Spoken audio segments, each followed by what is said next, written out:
ಮತ್ತೆ ಬೆಂಗಳೂರಿನ ಖಾಸಗಿ ಶಾಲೆಗೆ ಬಾಂಬ್ ಬೆದರಿಕೆಯ ಮೇಲ್ ಬಂದಿದೆ. ವರ್ತೂರಿನ ಕ್ರಿಸ್ಲಿಸ್ ಶಾಲೆಗೆ ಬಾಂಬ್ ಬೆದರಿಕೆಯ ಮೇಲ್ ರವಾನೆಯಾಗಿದೆ. ಅನಾಮಧೇಯ ವ್ಯಕ್ತಿಯಿಂದ ಈ ಇಮೇಲ್ ಬಂದಿದೆ. ಮೇಲನ್ನ ಪರಿಶೀಲನೆ ಮಾಡಿದ ನಂತರ ಪೋಷಕರಿಗೆ ಶಾಲೆಯಿಂದ ಮಾಹಿತಿ ರವಾನೆ ಮಾಡಲಾಗಿದೆ. ಮಕ್ಕಳನ್ನ ವಾಪಸ್ ಕಳಿಸ್ತಾ ಇದ್ದಾರೆ ಶಾಲಾ ಆಡಳಿತ ಮಂಡಳಿ. ಮೇಲ್ ನೋಡಿದ ಕೂಡಲೇ ಪೊಲೀಸರಿಗೂ ಮಾಹಿತಿಯನ್ನ ನೀಡಲಾಗಿದೆ. ಡಾಗ್ ಸ್ಕ್ವಾಡ್, ಬಾಂಬ್ ಸ್ಕ್ವಾಡ್ನಿಂದ ಶಾಲೆಯಲ್ಲಿ ಪರಿಶೀಲನೆ ನಡೆಸಲಾಗ್ತಾ ಇದೆ. ಸದ್ಯ ಯಾವುದೇ ಸ್ಫೋಟಕ ವಸ್ತುಗಳು ಶಾಲೆಯಲ್ಲಿ ಪತ್ತೆಯಾಗಿಲ್ಲ.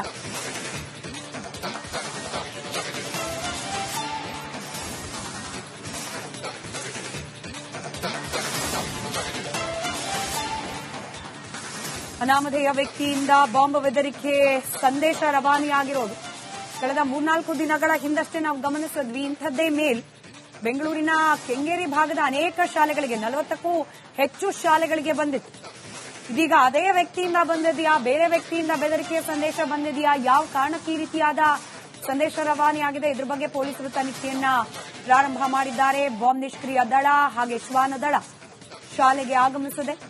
ಏನೋ ಆ ಮೇಲನ್ನ ಇಮೇಲ್ ಮೂಲಕ ಸಂದೇಶ ರವಾನೆ ಮಾಡಲಾಗಿತ್ತು. ಅದನ್ನ ಪರಿಶೀಲಿಸಿದ ನಂತರ ಶಾಲಾ ಆಡಳಿತ ಮಂಡಳಿ ಪೋಷಕರಿಗೆ ಮಾಹಿತಿ ತಿಳಿಸಿ ಮಕ್ಕಳನ್ನ ಮನೆಗೆ ವಾಪಸ್ ಕರ್ಕೊಂಡು ಹೋಗುವಂತೆ ಸೂಚಿಸಿದ್ದಾರೆ. ಮತ್ತಷ್ಟು ಡೀಟೇಲ್ಸ್ ನಮ್ಮ ಪ್ರತಿನಿಧಿ ಮದೇಶ್ ನೀಡ್ತಾ ಹೋಗ್ತಾರೆ. ದೂರವಾಣಿ ಸಂಪರ್ಕದಲ್ಲಿದ್ದಾರೆ. ಮದೇಶ್, ಒಂದು ವಾರದ ಅಂತರದಲ್ಲಿ ಅಂದ್ರೆ 7-8 ದಿನಗಳ ಅಂತರದಲ್ಲೇ ಬೆಂಗಳೂರಿನಲ್ಲಿ 3ನೇ ಬಾರಿಗೆ ಶಾಲೆಗಳಿಗೆ ಈ ರೀತಿ ಬೆದರಿಕೆಯ ಮೇಲ್ಗಳು ಬರ್ತಾ ಇರೋದು. ಪೊಲೀಸ್ ಇಲಾಖೆ ಇದನ್ನ ಪ್ರತ್ಯೇಕ ಪ್ರಕರಣ ಅಂತ ಪರಿಗಣಿಸ್ತಾ ಇದೆಯಾ, ಅಥವಾ ಒಂದು ಪ್ಯಾಟ್ರನ್ ರೀತಿಯಲ್ಲಿ ಏನಾದ್ರೂ ವರ್ಕ್ ಆಗ್ತಾ ಇದೆಯಾ ಇದು ಅಂತ? ಖಂಡಿತ ಸ್ಮಿತಾ, ಇತ್ತೀಚೆಗೆ ಅಂದ್ರೆ ಬಾಂಬ್ ಬೆದರಿಕೆಯ ಮೇಲ್ ಕಳಿಸಿದೆ ಮೊದಲೇನಲ್ಲ. ಈ ಮುಂಚೆ ಕೂಡ ಕಳೆದ ವರ್ಷಗಳ ಒಂದಷ್ಟು ಸ್ಟ್ರಾಟಜಿಕ್ಸ್ ಅನ್ನ ತೆಗೆದುಕೊಂಡಂತ ಸಂದರ್ಭದಲ್ಲಿ ಸಾಕಷ್ಟು ಬಾರಿ ಈ ರೀತಿಯಾದಂತಹ ಬಾಂಬ್ ಬೆದರಿಕೆಯ ಮೇಲ್ ಬಂದಿದೆ. ಆದ್ರೆ ಇತ್ತೀಚೆಗೆ ಮತ್ತೆ ಅದರ ಒಂದು ಸೀರಿಯಲ್ ಆಗಿ ಈ ರೀತಿಯಾದಂತಹ ಬೆದರಿಕೆಯ ಮೇಲ್ಗಳು ಒಂದಷ್ಟು ಖಾಸಗಿ ಶಾಲೆಗಳನ್ನೇ ಟಾರ್ಗೆಟ್ ಮಾಡಿ ಕಳಿಸುವಂತಹ ಕೆಲಸ ಆಗ್ತಿದೆ. ಕಳೆದ ಒಂದು ವಾರದಲ್ಲಿ 7-8 ದಿನಗಳಲ್ಲಿ ಒಟ್ಟು 3 ಬಾರಿ ಬೆಂಗಳೂರಿನ ಖಾಸಗಿ ಶಾಲೆಗಳಿಗೆ ಬಾಂಬ್ ಬೆದರಿಕೆ ಮೇಲ್ ಬಂದಿದೆ. ಅದೇ ರೀತಿಯಾಗಿ ಇವತ್ತು ಕೂಡ ವರ್ತೂರು ಪೊಲೀಸ್ ಠಾಣಾ ವ್ಯಾಪ್ತಿಯಲ್ಲಿ ಒಂದು ಖಾಸಗಿ ಶಾಲೆಗೆ ಬಾಂಬ್ ಬೆದರಿಕೆ ಮೇಲ್ ಬಂದಿದೆ. ಮೇಲ್ನೋಟಕ್ಕೆ ಇದು ಹುಸಿ ಬಾಂಬ್ ಅಂತ ಕನ್ಸಿಡರ್ ಆದ್ರೂ ಕೂಡ ಎಲ್ಲೊಂದ್ ಕಡೆ ಯಾವಾಗ ಇದು ಸೀರಿಯಸ್ ಆಗಿ ಪರಿಗಣನೆಗೆ ಆಗುತ್ತೆ ಅನ್ನೋದು ಕೂಡ ಹೇಳೋಕಾಗಿದಿಲ್ಲ. ಹೀಗಾಗಿ ಯಾವುದೇ ಒಂದು ಪ್ರಕರಣವನ್ನು ಕೂಡ ನಿರ್ಲಕ್ಷ್ಯ ಮಾಡದೆ ಪೊಲೀಸರು ಇಮಿಡಿಯೇಟ್ಲಿ ಏನ್ ಕ್ರಮ ಕೈಗೊಳ್ಳಬೇಕು ಅನ್ನೋದ ನಿಟ್ಟಿನಲ್ಲಿ ಆ ಒಂದು ಶಾಲೆಗಳಿಗೆ ಭೇಟಿ ನೀಡಿ ಪರಿಶೀಲನೆ ಮಾಡಿ ಅಲ್ಲಿರುವಂತಹ ಪರಿಸ್ಥಿತಿಯನ್ನ ಪರಿಶೀಲನೆ ಮಾಡುವಂತ ಕೆಲಸವನ್ನ ಮಾಡ್ತಿದ್ದಾರೆ. ಆದ್ರೆ ಈ ರೀತಿಯಾಗಿ ಯಾರು ಮೇಲ್ ಮಾಡ್ತಿದ್ದಾರೆ ಅನ್ನುವಂಥದ್ದನ್ನ ಟ್ರ್ಯಾಕ್ ಮಾಡುವಂತ ಸಂದರ್ಭದಲ್ಲಿ ಎಲ್ಲೋ ಒಂದ್ ಕಡೆ ಸೈಬರ್ ಕ್ರೈಮ್ ಕದೀಮರು ಒಂದು ಹೆಜ್ಜೆ ಮುಂದೆ ಇದ್ದಾರೆ ಅನ್ನುವಂಥದ್ದು ಮೇಲ್ನೋಟಕ್ಕೆ ಗೊತ್ತಾಗ್ತಿದೆ. ಯಾಕಂದ್ರೆ ಈಗಾಗಲೇ ಹಲವು ವರ್ಷಗಳಿಂದ ಕೂಡ ಈ ರೀತಿಯಾದಂತಹ ಒಂದಷ್ಟು ಪ್ರಕರಣಗಳನ್ನ ಕಂಡುಹಿಡಿಯೋದಕ್ಕೆ ಪೊಲೀಸರು ಮುಂದಾಗ್ತಿದ್ದಾರೆ. ಆದ್ರೆ ಬೇರೆ ಬೇರೆ ದೇಶಗಳಲ್ಲಿ ಇರುವಂತಹ IP ಅಡ್ರೆಸ್ ಗಳನ್ನ ಬಳಸಿಕೊಂಡು ಈ ರೀತಿಯಾಗಿ ಸೈಬರ್ ಕ್ರೈಮ್ ಕದೀಮರು ಬಾಂಬ್ ಬೆದರಿಕೆಯ ಮೇಲನ್ನ ಮಾಡ್ತಿದ್ದಾರೆ ಅನ್ನುವಂಥದ್ದು ಗೊತ್ತಾಗ್ತಿದೆ. ಈಗಾಗಲೇ ಇವೆಲ್ಲವನ್ನೂ ಕೂಡ ಧನ್ಯವಾದ ಮದೇಶ್ ಮಾಹಿತಿಗಾಗಿ. ಮತ್ತೆ ಬೆಂಗಳೂರಿನ ಖಾಸಗಿ ಶಾಲೆಗೆ ಬಾಂಬ್ ಬೆದರಿಕೆಯ ಮೇಲ್ ಬಂದಿದೆ. ವರ್ತೂರಿನ ಕ್ರಿಸ್ಲಿಸ್ ಶಾಲೆಗೆ ಬಾಂಬ್ ಬೆದರಿಕೆಯ ಮೇಲ್ ರವಾನೆಯಾಗಿದೆ. ಅನಾಮಧೇಯ ವ್ಯಕ್ತಿಯಿಂದ ಈ ಇಮೇಲ್ ಬಂದಿದೆ. ಮೇಲನ್ನ ಪರಿಶೀಲನೆ ಮಾಡಿದ ನಂತರ ಪೋಷಕರಿಗೆ ಶಾಲೆಯಿಂದ ಮಾಹಿತಿ ರವಾನೆ ಮಾಡಲಾಗಿದೆ. ಮಕ್ಕಳನ್ನ ವಾಪಸ್ ಕಳಿಸ್ತಾ ಇದ್ದಾರೆ ಶಾಲಾ ಆಡಳಿತ ಮಂಡಳಿ. ಮೇಲ್ ನೋಡಿದ ಕೂಡಲೇ ಪೊಲೀಸರಿಗೂ ಮಾಹಿತಿಯನ್ನ ನೀಡಲಾಗಿದೆ. ಡಾಗ್ ಸ್ಕ್ವಾಡ್, ಬಾಂಬ್ ಸ್ಕ್ವಾಡ್ನಿಂದ ಶಾಲೆಯಲ್ಲಿ ಪರಿಶೀಲನೆ ನಡೆಸಲಾಗ್ತಾ ಇದೆ. ಸದ್ಯ ಯಾವುದೇ ಸ್ಫೋಟಕ ವಸ್ತುಗಳು ಶಾಲೆಯಲ್ಲಿ ಪತ್ತೆಯಾಗಿಲ್ಲ.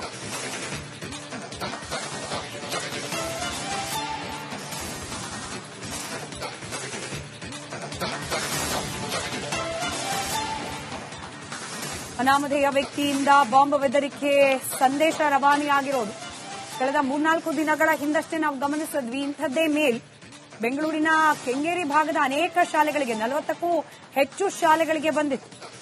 ಇದೀಗ ಅದೇ ವ್ಯಕ್ತಿಯಿಂದ ಬಂದಿದೆಯಾ, ಬೇರೆ ವ್ಯಕ್ತಿಯಿಂದ ಬೆದರಿಕೆಯ ಸಂದೇಶ ಬಂದಿದೆಯಾ, ಯಾವ ಕಾರಣಕ್ಕೆ ಈ ರೀತಿಯಾದ ಸಂದೇಶ ರವಾನೆಯಾಗಿದೆ, ಇದ್ರ ಬಗ್ಗೆ ಪೊಲೀಸರು ತನಿಖೆಯನ್ನ ಪ್ರಾರಂಭ ಮಾಡಿದ್ದಾರೆ. ಬಾಂಬ್ ನಿಷ್ಕ್ರಿಯ ದಳ ಹಾಗೆ ಶ್ವಾನ ದಳ ಶಾಲೆಗೆ ಆಗಮಿಸಿದೆ. ಏನೋ ಆ ಮೇಲನ್ನ ಇಮೇಲ್ ಮೂಲಕ ಸಂದೇಶ ರವಾನೆ ಮಾಡಲಾಗಿತ್ತು. ಅದನ್ನ ಪರಿಶೀಲಿಸಿದ ನಂತರ ಶಾಲಾ ಆಡಳಿತ ಮಂಡಳಿ ಪೋಷಕರಿಗೆ ಮಾಹಿತಿ ತಿಳಿಸಿ ಮಕ್ಕಳನ್ನ ಮನೆಗೆ ವಾಪಸ್ ಕರ್ಕೊಂಡು ಹೋಗುವಂತೆ ಸೂಚಿಸಿದ್ದಾರೆ. ಮತ್ತಷ್ಟು ಡೀಟೇಲ್ಸ್ ನಮ್ಮ ಪ್ರತಿನಿಧಿ ಮದೇಶ್ ನೀಡ್ತಾ ಹೋಗ್ತಾರೆ. ದೂರವಾಣಿ ಸಂಪರ್ಕದಲ್ಲಿದ್ದಾರೆ. ಮದೇಶ್, ಒಂದು ವಾರದ ಅಂತರದಲ್ಲಿ ಅಂದ್ರೆ 7-8 ದಿನಗಳ ಅಂತರದಲ್ಲೇ ಬೆಂಗಳೂರಿನಲ್ಲಿ 3ನೇ ಬಾರಿಗೆ ಶಾಲೆಗಳಿಗೆ ಈ ರೀತಿ ಬೆದರಿಕೆಯ ಮೇಲ್ಗಳು ಬರ್ತಾ ಇರೋದು. ಪೊಲೀಸ್ ಇಲಾಖೆ ಇದನ್ನ ಪ್ರತ್ಯೇಕ ಪ್ರಕರಣ ಅಂತ ಪರಿಗಣಿಸ್ತಾ ಇದೆಯಾ ಅಥವಾ ಒಂದು ಪ್ಯಾಟರ್ನ್ ರೀತಿಯಲ್ಲಿ ಏನಾದ್ರೂ ವರ್ಕ್ ಆಗ್ತಾ ಇದೆಯಾ ಇದು ಅಂತ? ಖಂಡಿತ ಸ್ಮಿತಾ, ಇತ್ತೀಚೆಗಷ್ಟೇ ಅಂದ್ರೆ ಬಾಂಬ್ ಬೆದರಿಕೆಯ ಮೇಲ್ ಕಳಿಸಿದ್ದು ಇದೆ ಮೊದಲೇನಲ್ಲ. ಈ ಮುಂಚೆ ಕೂಡ ಕಳೆದ ವರ್ಷಗಳ ಒಂದಷ್ಟು ಸ್ಟ್ರಾಟಜಿಸ್ ಅನ್ನ ತೆಗೆದುಕೊಂಡಂತ ಸಂದರ್ಭದಲ್ಲಿ ಸಾಕಷ್ಟು ಬಾರಿ ಈ ರೀತಿಯಾದಂತ ಬಾಂಬ್ ಬೆದರಿಕೆಯ ಮೇಲ್ ಬಂದಿದೆ. ಆದ್ರೆ ಇತ್ತೀಚೆಗೆ ಮತ್ತೆ ಅದರ ಒಂದು ಸೀರಿಯಲ್ ಆಗಿ ಈ ರೀತಿಯಾದಂತ ಬೆದರಿಕೆಯ ಮೇಲ್ಗಳು ಒಂದಷ್ಟು ಖಾಸಗಿ ಶಾಲೆಗಳನ್ನೇ ಟಾರ್ಗೆಟ್ ಮಾಡಿ ಕಳಿಸುವಂತಹ ಕೆಲಸ ಆಗ್ತಿದೆ. ಕಳೆದ ಒಂದು ವಾರದಲ್ಲಿ 7-8 ದಿನಗಳಲ್ಲಿ ಒಟ್ಟು 3 ಬಾರಿ ಬೆಂಗಳೂರಿನ ಖಾಸಗಿ ಶಾಲೆಗಳಿಗೆ ಬಾಂಬ್ ಬೆದರಿಕೆಯ ಮೇಲ್ ಬಂದಿದೆ. ಅದೇ ರೀತಿಯಾಗಿ ಇವತ್ತು ಕೂಡ ವರ್ತೂರು ಪೊಲೀಸ್ ಠಾಣಾ ವ್ಯಾಪ್ತಿಯಲ್ಲಿ ಒಂದು ಖಾಸಗಿ ಶಾಲೆಗೆ ಬಾಂಬ್ ಬೆದರಿಕೆ ಮೇಲ್ ಬಂದಿದೆ. ಮೇಲ್ನೋಟಕ್ಕೆ ಇದು ಹುಸಿ ಬಾಂಬ್ ಅಂತ ಕನ್ಸಿಡರ್ ಆದ್ರೂ ಕೂಡ ಎಲ್ಲೊಂದ್ ಕಡೆ ಯಾವಾಗ ಇದು ಸೀರಿಯಸ್ ಆಗಿ ಪರಿಗಣನೆಗೆ ಆಗುತ್ತೆ ಅನ್ನೋದು ಕೂಡ ಹೇಳೋಕಾಗೋದಿಲ್ಲ. ಹೀಗಾಗಿ ಯಾವುದೇ ಒಂದು ಪ್ರಕರಣವನ್ನು ಕೂಡ ನಿರ್ಲಕ್ಷ್ಯ ಮಾಡದೆ ಪೊಲೀಸರು ಇಮಿಡಿಯೇಟ್ಲಿ ಏನ್ ಕ್ರಮ ಕೈಗೊಳ್ಳಬೇಕು ಅನ್ನೋದ ನಿಟ್ಟಿನಲ್ಲಿ ಆ ಒಂದು ಶಾಲೆಗಳಿಗೆ ಭೇಟಿ ನೀಡಿ ಪರಿಶೀಲನೆ ಮಾಡಿ ಅಲ್ಲಿರುವಂತಹ ಪರಿಸ್ಥಿತಿಯನ್ನ ಪರಿಶೀಲನೆ ಮಾಡುವಂತ ಕೆಲಸವನ್ನ ಮಾಡ್ತಿದ್ದಾರೆ. ಆದ್ರೆ ಈ ರೀತಿಯಾಗಿ ಯಾರು ಮೇಲ್ ಮಾಡ್ತಿದ್ದಾರೆ ಅನ್ನುವಂಥದ್ದನ್ನ ಟ್ರ್ಯಾಕ್ ಮಾಡುವಂತ ಸಂದರ್ಭದಲ್ಲಿ ಎಲ್ಲೋ ಒಂದ್ ಕಡೆ ಸೈಬರ್ ಕ್ರೈಮ್ ಕದಿಮರು ಒಂದು ಹೆಜ್ಜೆ ಮುಂದೆ ಇದ್ದಾರೆ ಅನ್ನುವಂಥದ್ದು ಮೇಲ್ನೋಟಕ್ಕೆ ಗೊತ್ತಾಗ್ತಿದೆ. ಯಾಕಂದ್ರೆ ಈಗಾಗಲೇ ಹಲವು ವರ್ಷಗಳಿಂದ ಕೂಡ ಈ ರೀತಿಯಾದಂತಹ ಒಂದಷ್ಟು ಪ್ರಕರಣಗಳನ್ನ ಕಂಡುಹಿಡಿಯೋದಕ್ಕೆ ಪೊಲೀಸರು ಮುಂದಾಗ್ತಿದ್ದಾರೆ. ಆದ್ರೆ ಬೇರೆ ಬೇರೆ ದೇಶಗಳಲ್ಲಿ ಇರುವಂತಹ IP ಅಡ್ರೆಸ್ ಗಳನ್ನ ಬಳಸಿಕೊಂಡು ಈ ರೀತಿಯಾಗಿ ಸೈಬರ್ ಕ್ರೈಮ್ ಕದಿಮರು ಬಾಂಬ್ ಬೆದರಿಕೆಯ ಮೇಲನ್ನ ಮಾಡ್ತಿದ್ದಾರೆ ಅನ್ನುವಂಥದ್ದು ಗೊತ್ತಾಗ್ತಿದೆ. ಈಗಾಗಲೇ ಇವೆಲ್ಲವನ್ನೂ ಕೂಡ ಧನ್ಯವಾದ ಮಹೇಶ್ ಮಾಹಿತಿಗಾಗಿ. ಮತ್ತೆ ಬೆಂಗಳೂರಿನ ಖಾಸಗಿ ಶಾಲೆಗೆ ಬಾಂಬ್ ಬೆದರಿಕೆಯ ಮೇಲ್ ಬಂದಿದೆ. ವರ್ತೂರಿನ ಕ್ರಿಸ್ಲಿಸ್ ಶಾಲೆಗೆ ಬಾಂಬ್ ಬೆದರಿಕೆಯ ಮೇಲ್ ರವಾನೆಯಾಗಿದೆ. ಅನಾಮಧೇಯ ವ್ಯಕ್ತಿಯಿಂದ ಈ ಇಮೇಲ್ ಬಂದಿದೆ. ಮೇಲನ್ನ ಪರಿಶೀಲನೆ ಮಾಡಿದ ನಂತರ ಪೋಷಕರಿಗೆ ಶಾಲೆಯಿಂದ ಮಾಹಿತಿ ರವಾನೆ ಮಾಡಲಾಗಿದೆ. ಮಕ್ಕಳನ್ನ ವಾಪಸ್ ಕಳಿಸ್ತಾ ಇದ್ದಾರೆ ಶಾಲಾ ಆಡಳಿತ ಮಂಡಳಿ. ಮೇಲ್ ನೋಡಿದ ಕೂಡಲೇ ಪೊಲೀಸರಿಗೂ ಮಾಹಿತಿಯನ್ನ ನೀಡಲಾಗಿದೆ. ಡಾಗ್ ಸ್ಕ್ವಾಡ್, ಬಾಂಬ್ ಸ್ಕ್ವಾಡ್ನಿಂದ ಶಾಲೆಯಲ್ಲಿ ಪರಿಶೀಲನೆ ನಡೆಸಲಾಗ್ತಾ ಇದೆ. ಸದ್ಯ ಯಾವುದೇ ಸ್ಫೋಟಕ ವಸ್ತುಗಳು ಶಾಲೆಯಲ್ಲಿ ಪತ್ತೆಯಾಗಿಲ್ಲ.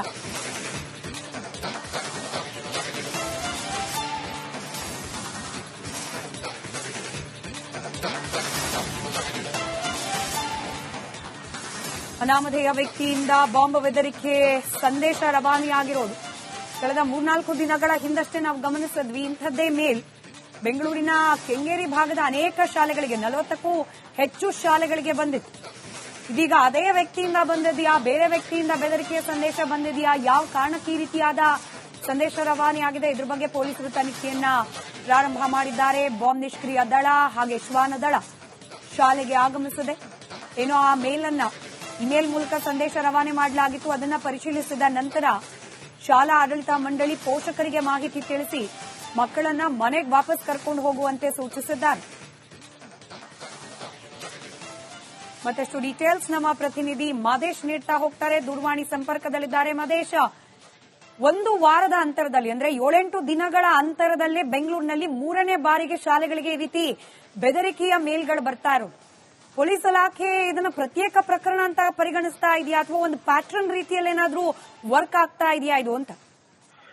ಖಂಡಿತ ಸ್ಮಿತಾ, ಇತ್ತೀಚೆಗಷ್ಟೇ ಅಂದ್ರೆ ಬಾಂಬ್ ಬೆದರಿಕೆಯ ಮೇಲ್ ಕಳಿಸಿದ್ದು ಇದೆ ಮೊದಲೇನಲ್ಲ. ಈ ಮುಂಚೆ ಕೂಡ ಕಳೆದ ವರ್ಷಗಳ ಒಂದಷ್ಟು ಸ್ಟ್ರಾಟಜಿಸ್ ಅನ್ನ ತೆಗೆದುಕೊಂಡಂತ ಸಂದರ್ಭದಲ್ಲಿ ಸಾಕಷ್ಟು ಬಾರಿ ಈ ರೀತಿಯಾದಂತಹ ಬಾಂಬ್ ಬೆದರಿಕೆಯ ಮೇಲ್ ಬಂದಿದೆ. ಆದ್ರೆ ಇತ್ತೀಚೆಗೆ ಮತ್ತೆ ಅದರ ಒಂದು ಸೀರಿಯಲ್ ಆಗಿ ಈ ರೀತಿಯಾದಂತಹ ಬೆದರಿಕೆಯ ಮೇಲ್ಗಳು ಒಂದಷ್ಟು ಖಾಸಗಿ ಶಾಲೆಗಳನ್ನೇ ಟಾರ್ಗೆಟ್ ಮಾಡಿ ಕಳಿಸುವಂತಹ ಕೆಲಸ ಆಗ್ತಿದೆ. ಕಳೆದ ಒಂದು ವಾರದಲ್ಲಿ 7-8 ದಿನಗಳಲ್ಲಿ ಒಟ್ಟು 3 ಬಾರಿ ಬೆಂಗಳೂರಿನ ಖಾಸಗಿ ಶಾಲೆಗಳಿಗೆ ಬಾಂಬ್ ಬೆದರಿಕೆಯ ಮೇಲ್ ಬಂದಿದೆ. ಅದೇ ರೀತಿಯಾಗಿ ಇವತ್ತು ಕೂಡ ವರ್ತೂರು ಪೊಲೀಸ್ ಠಾಣಾ ವ್ಯಾಪ್ತಿಯಲ್ಲಿ ಒಂದು ಖಾಸಗಿ ಶಾಲೆಗೆ ಬಾಂಬ್ ಬೆದರಿಕೆ ಮೇಲ್ ಬಂದಿದೆ.